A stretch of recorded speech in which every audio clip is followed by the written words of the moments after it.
Hey there YouTube, thanks so much for tuning back here again for another video review. This is Son of Liberty. In today's video review, we're going to be taking a closer look at Core Essentials' new battle belt. With all the options that are available on the market today, is this the right battle belt for you? Stay tuned, let's find out together and take a closer look.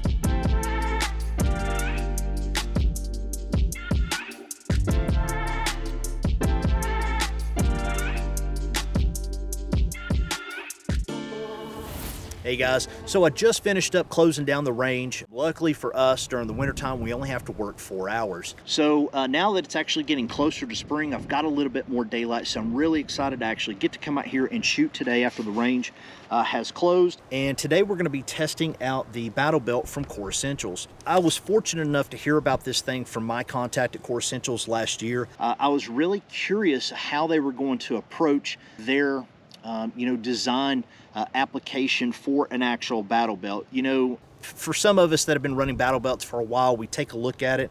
There was just so many different ways that you can build a battle belt, right? But I've got to tell you that Core Essentials has found a way to make this thing adjustable, so that you get the benefit just like you do with their everyday carry belts, right? Or their gun belts. I've actually got mine set up exactly the way that my previous belt was set up, with the exception of a drop pouch. Anyway, guys, I've actually, again, got everything set up. All the mags are loaded. And, for someone like me who's had 14 non-surgical procedures, a couple back surgeries, I'm looking at possibly having a third one. I've got to tell you that I'm really surprised at how stable this thing is once you actually get it, kind of set up for you. So anyway, guys, let me go ahead and put this thing on so we can get to shooting.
All right, guys, so just a quick disclaimer before we get diving into the review. I just want to let you guys know that Core Essentials did send this belt out to me here on the channel for review. I've been working with them for several years, and it's not going to persuade my decision one way or the other whether the product is good or bad. I'm simply going to give you the information based on my experience, the pros and the cons, and it's going to be up to you to decide whether the belt is going to be a good fit for you. Now, with the disclaimer out of the way, guys, let's get into it. So I was really impressed with this belt. This is the first time I've tested a belt or ran a belt like this or this particular style. Now, if you're new to shooting and you're kind of unfamiliar with what's available on the market, so this is a style of belt that attaches directly to an inner belt via Velcro. Okay, so that is primarily how this belt works. There is another style of belt, which is where all of my experience is based upon, which works differently with a padded belt system, okay? This is a older Orion belt from T-Rex Arms, and as you can see here on the inside, it's padded. It is gonna be wider, and it works by applying pressure, you know, around the hips, if you will, as you tighten it, you know, with this actual buckle system, okay? And then of course you tighten it this way, all right? My experience with these particular types of belts is that this tends to slip over long days at the range and those types of things. It's kind of its crutch, if you will, when it comes to these, based on my experience in this particular style of belt. So as I stated before, this is the first time actually testing this particular style of belt.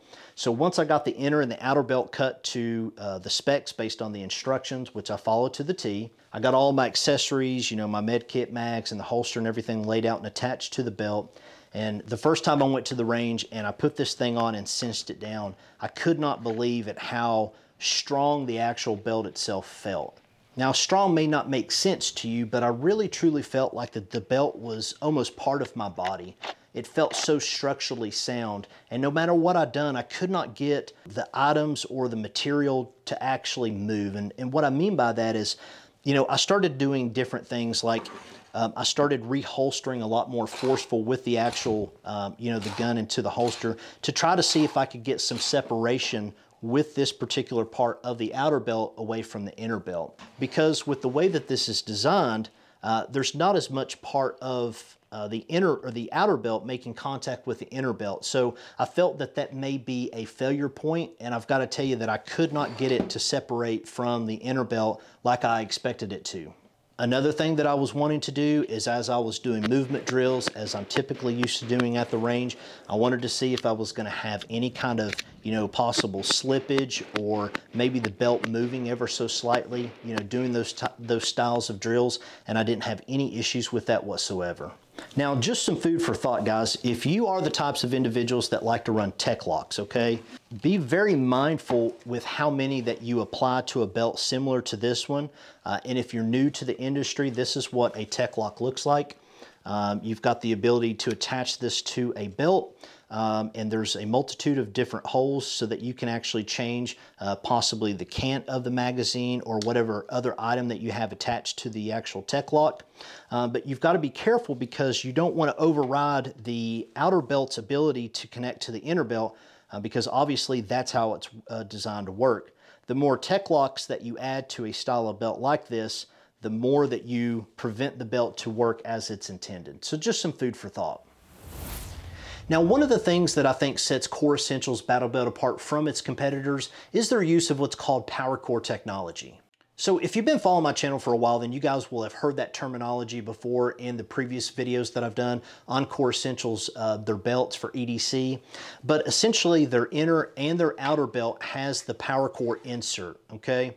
Now what this does is this enhances the structural integrity of the belt. It allows it to be able to hold more weight, but it also conforms to the body the longer that you wear it. So not only is it strong, it's flexible. So if we take a look right here, and I don't know if you'll be able to see it very well on camera, but you should be able to see some deformity, and I use that word very loosely, okay? But just basically a change in the actual belt itself. This is where I actually had the holster for my gun mounted, and so what was happening is over those few weeks of testing, it started to conform to the mold of that holster, okay? So again, the longer that you wear this, the more that it's going to conform to your body. So one of the things that I done when I actually got the belts and I got everything cut to the size and I got the, you know, the fitment for the attachments onto them, you know, I went over everything with what I like to call a fine-tooth comb. So any kind of products like this that involve a manufacturing process, especially when there are, you know, pieces that need to be sewn together, I'm really looking for areas that I think could potentially fail. And I'm also looking for areas that maybe the manufacturing process potentially skipped, because obviously if there's areas that are being skipped, that can ultimately cause you to have a failed product, okay? Now, regardless of the great warranty that Core Essentials provides, you still want to make sure that you're getting a product that was built to the absolute best of, you know, their ability, okay? And so that's what I want to do. I want to make sure that I am evaluating that portion of the product for you guys. Now, as I stated before, I went over this thing with a fine-tooth comb when I first got it in the mail because I wanted to actually see if there were any kind of structural changes in its integrity once I actually tested it and pulled all the accessories off. So the areas that I was looking for more specifically was where the gun and the holster was mounted, just due to the simple weight of the items, and also too because of the force of the downward force that was being applied on the reholstering, as well as where my pistol mags and the AR magazine was. Obviously those are going to be high use areas that are going to have more potential for premature wear. After going over this thing on the outside as well as the inside, I'm happy to report that there were no issues at all with this outer belt. So this thing passed so far with flying colors. Now, the next thing that I want to talk about is really what gives the Core Essentials Battle Belt the ability to do what it does. And believe it or not, the magic is in this small piece of material right here. Now, this material functions very similar to the way Hyperlon does. It's very thin, it's very strong, and it's very flexible. So how this belt works is once you put it on, and as you put the outer belt onto the body and you cinch it down to where it needs to be based on how much you want the belt to be tightened, also based on the weight that you're carrying. This material is so thin that as the outer belt is being tightened, this will actually fold over on itself, making the inner belt smaller, which allows the outer belt to close tighter onto the body. So this small piece of material is really what makes the magic happen for the entire battle belt. Now, the last thing that I want to mention in regards to this inner belt is more specifically the material that we just covered, this flexible Hyperlon type of material. At the end of the testing, after inspecting all the threading, which was obviously good to go, I did start to notice after close inspection of this material some slight tearing around the designs on the inside of the actual material itself. Now, obviously there's no way to know if this would, structurally weaken the belt over a long period of time. I don't have any long-term testing of this belt. However, I will say that based on the reputation that Core Essentials has in the industry, based on my own personal experience of testing their products over the past 6 or 7 years, and based on the time that it took them to R&D and test the Power Core inserts before they actually released it to go to the market, would have not released this belt and this material if they felt that there were any issues with it long term. Again, that is just my personal opinion, but I felt like that it was my due diligence to mention this in the review for you to make your own decision based on that. Again, just some food for thought. Alrighty guys, that is going to be a wrap here on today's video review of Core Essentials' new battle belt. If you're new here and you found this video informational, please consider hitting that subscribe button and turn that bell notification on. I want to thank you guys so very much for taking your time to come spend it here with me on the channel, as I know your time is priceless and I truly do appreciate that. And to my subscribers, I want to thank you guys so very much from the bottom of my heart. Your support really does mean the world to me. And until that next video, guys, take care, be safe.